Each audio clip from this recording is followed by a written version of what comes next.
What is up, Tooligans? It's your boy 2 Times here at Pro Tools Approved.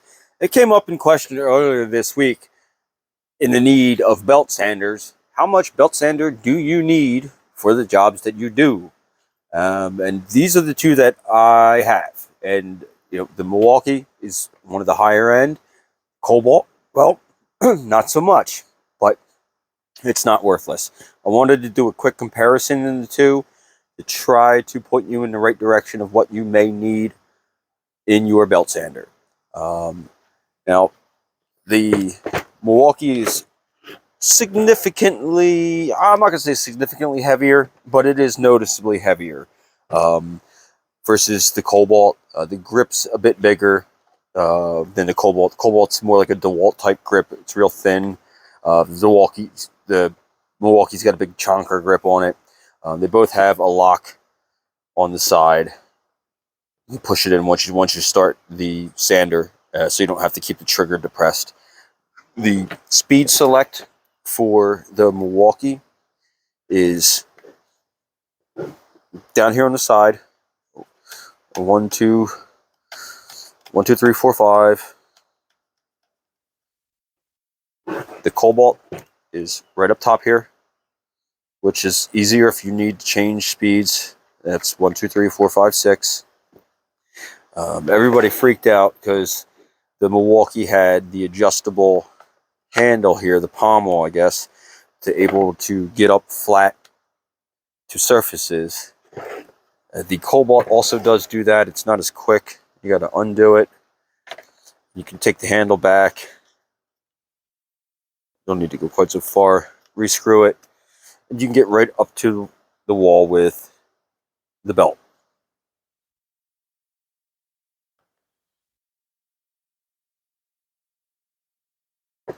On the right side on both is the belt tensioner release for the Kobolt. Got a good snap action to it. It's tight. The Milwaukee, same thing. Good, tight, nice action to it. You can see the different shape in the belt. The Milwaukee's more of a triangular shape. The Kobolt's more traditional oval, I guess you'd call it. This front on view. Got a light on the front and the side of the Milwaukee. No lights on the Kobolt. On the bag side, Milwaukee's, this is a nice rubber part here, and this is all rubber in case you want to lay it down on its side, I guess, without marring anything up. It's just one of the mesh type bags. It does a real good job of dust retention. It's not great, it's not a vacuum, but I mean, there's a bunch in here. You see it coming out as I shake it. It does eat some dust up. Milwaukee has a cloth type bag. It does hold dust better. You can see I'm shaking it around. Nothing's coming out of this. Does clip on with a clip where the Kobolt just goes on and stays on with pressure. There's your belt adjustment on the Milwaukee here. So you keep that belt straight in the middle of the foot. Kobolt, same spot. Once you set the adjustment, they pretty much stay unless you're really trying to rake these things back and forth sideways. Now, this isn't a test on power or runtime or anything, because with the Kobolt, I only have 4 amp hour batteries for Kobolt. This is one of the extended run batteries. You're going to want the biggest batteries that you've got, because these eat up batteries in the realm of like a heat gun or anything that's really thirsty for those angry pixies. Put an 8 amp hour here on the Milwaukee, and I'll give you a difference in the way they sound while they're running.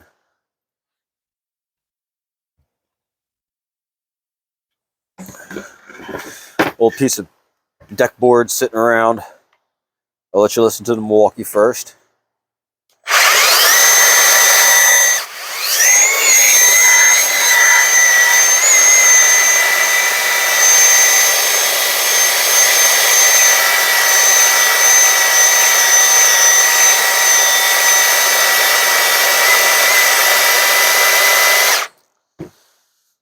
As you can see, that removes some material quickly.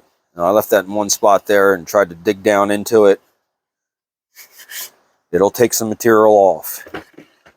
Give her another shot here.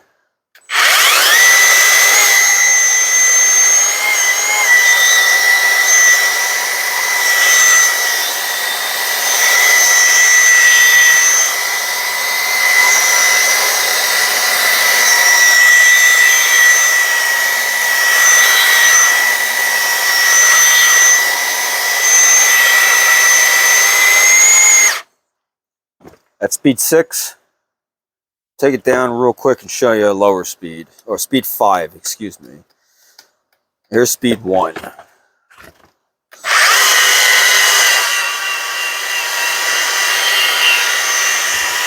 Definitely doesn't try as hard to get away from you.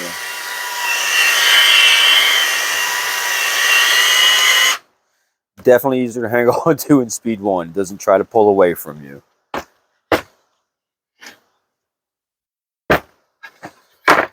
There's the Kobolt. And they both have 120 grit belts on that were fairly new. Like I said, this isn't a performance comparison. And here's what the Kobolt sounds like in its highest speed.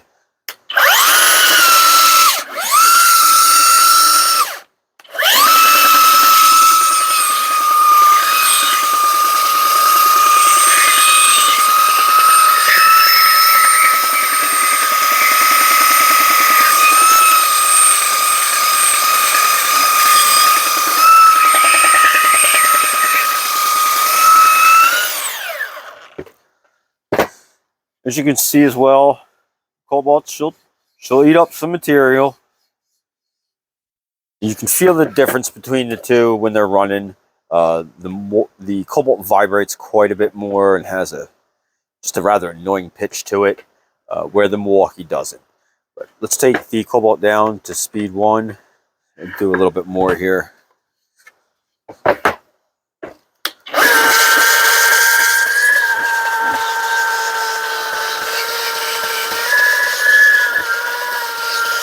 I'm not putting any pressure on it, just the weight of the sander. I'll try to bog it down. You can hear the difference there, right?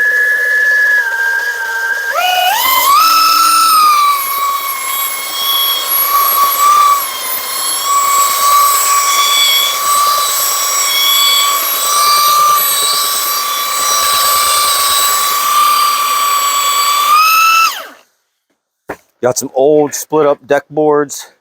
Before you're going to refinish and do a deck over or something, you know, that's when these come in handy. That's what I'm going to be using mine next. I have a client with a rather large deck that the wood's good.